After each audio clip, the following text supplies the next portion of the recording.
Halo, selamat malam Ibu dan Bapak. Perkenalkan, saya Dokter Anto, saya dokter anak. Saya ingin berbagi sedikit tentang kejadian yang saat ini lagi banyak kita perbincangkan, yaitu seputar acute kidney injury atau penurunan fungsi ginjal yang terjadi mendadak, terutama pada anak-anak. Semoga ini bisa turut membantu Ibu dan Bapak dalam memahami permasalahan yang terjadi dan bisa membantu menjelaskan sesuai dengan kapasitas yang saya punya. Pertama-tama saya menyampaikan duka cita yang mendalam kepada orang tua ataupun ibu dan bapak yang anak-anaknya mengalami kejadian aki ini atau gangguan fungsi ginjal mendadak. Semoga kita semua bersama-sama bisa menghadapi kondisi ini dan ke depannya kita bisa segera mencari tahu apa yang menjadi penyebabnya. Karena saya percaya kalau kita bersama-sama saling bahu-membahu, kita akan bisa menyelesaikan masalah ini sama seperti kita melewati pandemi COVID-19. Saya akan berbagi layar, Ibu dan Bapak.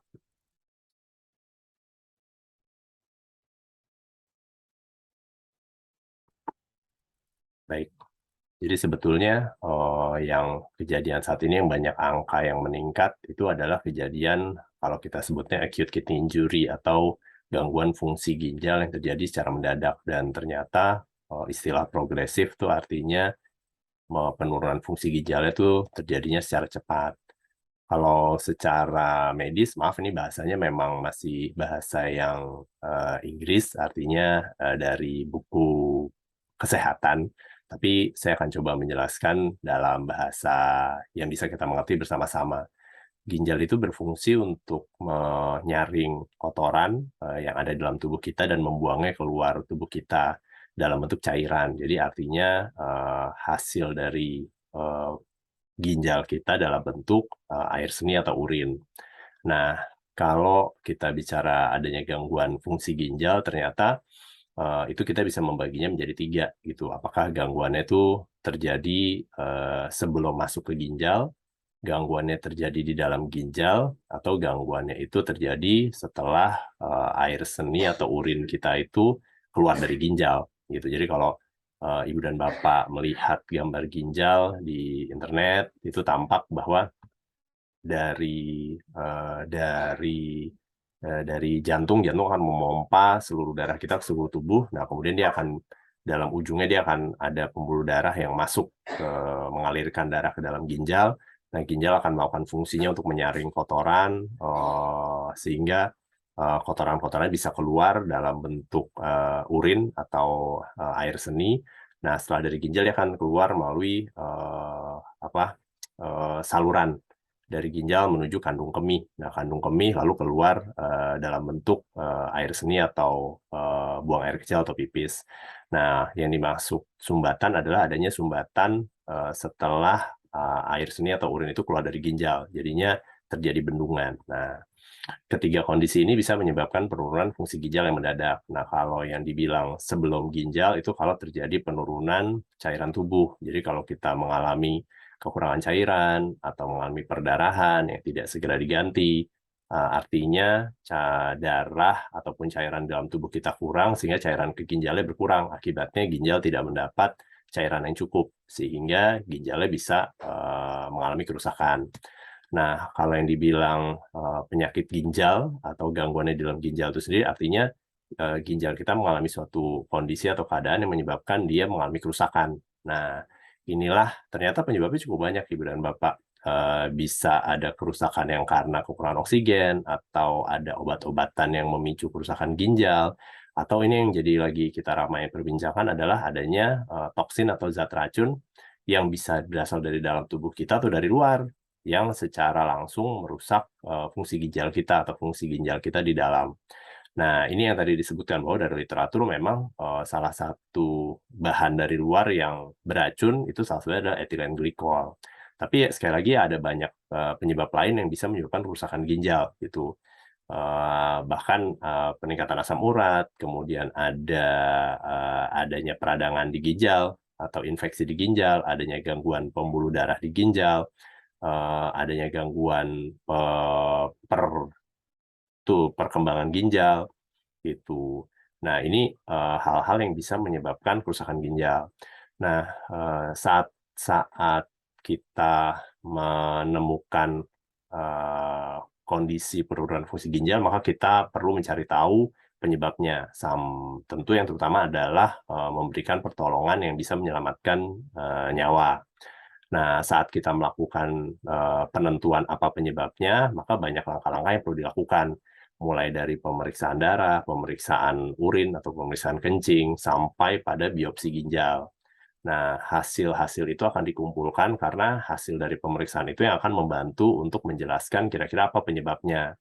Jadi, sebagai contoh, misalnya ada seorang anak yang mengalami penurunan fungsi ginjal, ternyata dia ada diare sebelumnya, dia tidak minum, kemudian sehingga dia jelas kekurangan cairan, matanya cekung, lidahnya kering, kulitnya keriput, tidak kencing lebih dari 12 jam dalam 24 jam, maka jelas bahwa gangguan fungsi ginjalnya adalah karena kekurangan cairan. Nah, kemudian jika ternyata dia ada demam, ada diare, diarenya berdarah, kemudian diikuti dengan buang air kecil yang berwarna kecoklatan, dan juga penurunan jumlah air kencing, maka sangat besar kemungkinannya dia ada dari infeksi pencernaan, yang kemudian dia bisa penyebab infeksi pencernaan tersebut, baik bakteri ataupun virus, itu bisa mengeluarkan suatu racun yang akhirnya mengganggu fungsi ginjal gitu.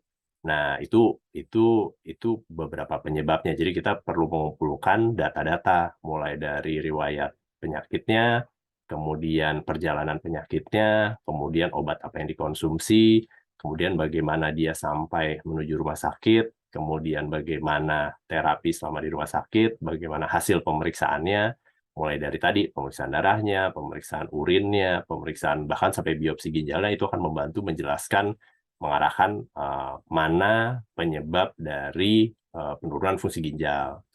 Nah, atas dasar itu maka sebetulnya kita perlu memilah-milah dahulu atau memperjelas lagi dari kejadian yang muncul saat ini, dari peningkatan kasus yang selama ini, data-data apa yang menunjukkan atau mengarahkan kepada salah satu penyebabnya. Misalnya kalau kita memang curiga ada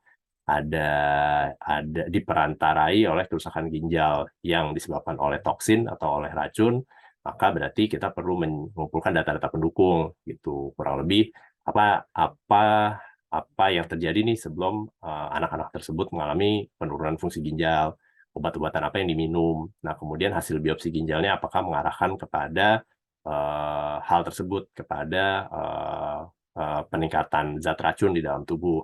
Apakah hasil urin lengkapnya juga menunjukkan ada mengarah ke tanda-tanda sana, ditemukan kristal yang spesifik kepada bahan toksin tertentu, kemudian dan penyebab yang lainnya juga sudah disingkirkan. Nah, saya percaya bahwa kita semua, baik Kementerian Kesehatan ataupun dokter-dokter ahli ginjal yang di rumah sakit rujukan sedang mencari tahu hal tersebut gitu. Nah, jadi sambil kita menunggu proses tersebut, maka yang terbaik adalah kita menjaga kondisi kita dan anak-anak kita. Nah, bagaimana kita menjaganya? Satu, kita perlu melakukan deteksi dini gitu. Jadi, kalau Ibu dan Bapak perhatikan informasi yang ada saat ini bahwa kejadian gangguan fungsi ginjal mendadak yang progresif atau yang cepat itu juga disertai adanya infeksi. Apakah ada demam, adakah batuk pilek, apakah ada diare. Jadi artinya satu, yang perlu kita pegang adanya infeksi, kemudian disertai penurunan fungsi ginjal. Nah, yang Ibu dan Bapak perlu pegang adalah penurunan fungsi ginjal. Tadi saya sudah sempat singgung di depan, ginjal kita tugasnya menyaring kotoran dan mengeluarkannya lewat air seni atau urin. Nah, jadi kalau fungsi ginjalnya menurun, maka berarti air seni atau urinnya berkurang. Nah, jika salah satu panduan yang perlu kita pegang adalah berapa banyak atau berapa sering anak kita pipis. Nah, kalau anak kita atau keluarga kita, dalam hal ini di bawah 18 tahun ya, karena ini panduannya diperuntukkan untuk anak. Nah, jika tidak pipisnya berkurang dalam waktu 6-12 jam, maka itu sudah jadi tanda bahaya yang harus dikonsultasikan ke dokter gitu. Jadi sesederhana pastikan Ibu dan Bapak memeriksa popok anak-anak atau bayi Ibu dan Bapak. Tapi dengan catatan tadi ya, terutama saat dia sakit gitu. Kalau saat dia tidak sakit, tentu ibu dan bapak dengan mudah bisa memeriksanya secara rutin. Tapi kalau dia sakit, tolong itu menjadi perhatian lebih gitu. Saat 6 jam tidak pipis, jika ibu dan bapak melihat bahwa dia nggak mau minum, dia ada muntah, dia nggak pipis 6 jam, bawa konsultasi gitu. Saat dia, apalagi ada diare dan muntah, itu kekurangan cairan akan jadi semakin lebih banyak dibandingkan anak yang demam saja.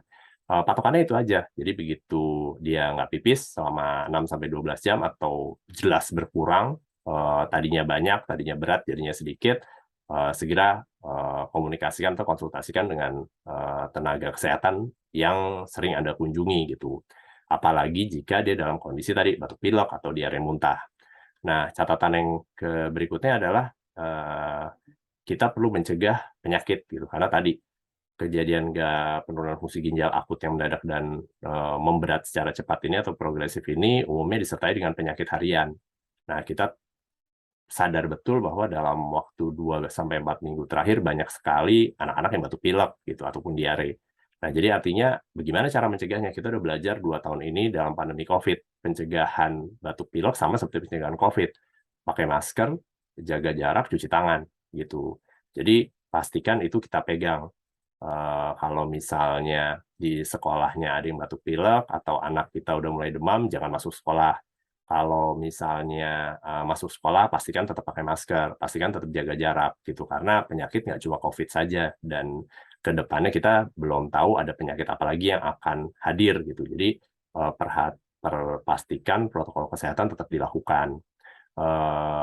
Kemudian jadi itu yang perlu kita pegang sama-sama, prokes jangan lupa.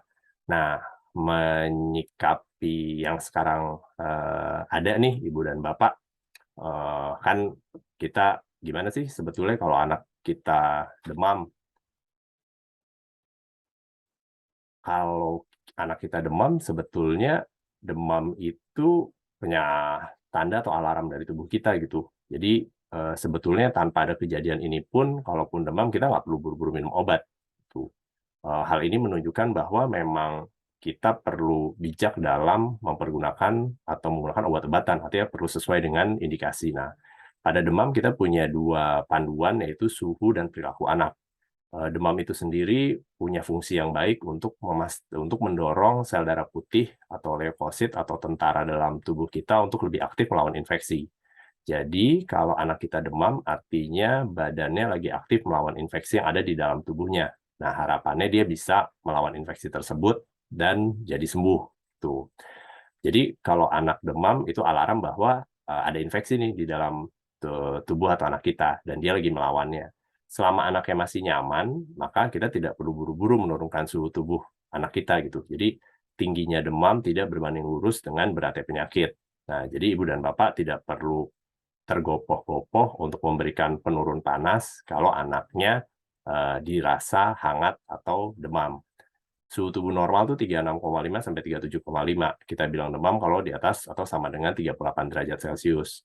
Nah, apa bahaya yang paling utama dari demam adalah kekurangan cairan. Karena dengan dia demam, artinya dia akan umumnya tidak mau minum, nafsu makan atau minumnya berkurang, dan terjadi penguapan atau kehilangan cairan yang lebih banyak dibandingkan tidak demam. Jadi terapi apa yang perlu kita lakukan pertama-tama saat anak demam adalah banyak minum. Pastikan anak banyak minum dan pantau produksi urinnya atau buang air kecilnya. Kapan diperlukan obat penurun panas jika suhu dan perilaku anak terganggu? Suhunya 38, 38,5, anaknya sangat rewel, kesakitan, maka kita dapat memberikan obat demam untuk membantu menyamankannya. Tapi jika anak suhunya 38,3, tapi anaknya tetap bisa tidur, mau minum, maka kita tidak perlu buru-buru memberikan obat penurun panas. Itu yang perlu kita pegang sama-sama, bahwa tidak semua gejala harus diberikan obat-obatan gitu. Jadi semoga hal ini bisa membantu mengurangi kekhawatiran ibu dan bapak. Nah, untuk ibu dan bapak yang anaknya tidak sakit, tidak perlu ikut khawatir gitu. Kejadian penurunan fungsi ginjal adalah tadi ada anak yang mengalami penurunan produksi urin atau air seni saat dia mengalami episode sakit gitu. Jadi kalau anak ibu dan bapak sehat-sehat aja, ya tenang-tenang aja, cukup menjadi perhatian saja gitu. Kita percaya ada sesuatu yang bisa kita kontrol, ada yang tidak bisa kita kontrol gitu. Yang bisa kita kontrol ada kekhawatiran kita, kepanikan kita, itu kita bisa kontrol. Tapi yang tidak bisa kita kontrol adalah seperti siapa yang bisa menjamin semua obat aman? Siapa yang bisa menjamin anak kita tidak akan kena sakit? Nggak ada gitu. Itu sesuatu yang nggak bisa kita kontrol. Jadi jangan sampai kita khawatir akan sesuatu yang nggak bisa kita kontrol. Fokuslah pada apa yang bisa kita lakukan. Satu yang bisa kita kontrol, pastikan anak kita pakai masker. Pastikan anak kita cuci tangan. Pastikan anak kita bisa jaga jarak. Pastikan sekolah anak kita mematuhi protokol kesehatan. Kita pastikan diri kita memantau produksi urin atau air seni anak kita saat dia sakit. Pastikan anak kita minum banyak saat dia sakit atau dia demam. Gitu. Jika ibu dan bapak ragu, jangan ragu untuk menghubungi tenaga kesehatan atau dokter ibu dan bapak sekalian. Semoga hal ini bisa membantu dan kita yakin dan percaya akan ada perbaruan-perbaruan informasi lainnya dalam menghadapi kejadian penurunan fungsi ginjal yang mendadak dan memberat dengan cepat ini. Tapi percayalah bahwa kita bisa melalui pandemi COVID selama 2 tahun ini, dan kita masih ada hadir di sini. Semoga dalam kejadian-kejadian yang lain kita tetap bisa bersama-sama mengatasinya. Terima kasih dan selamat malam.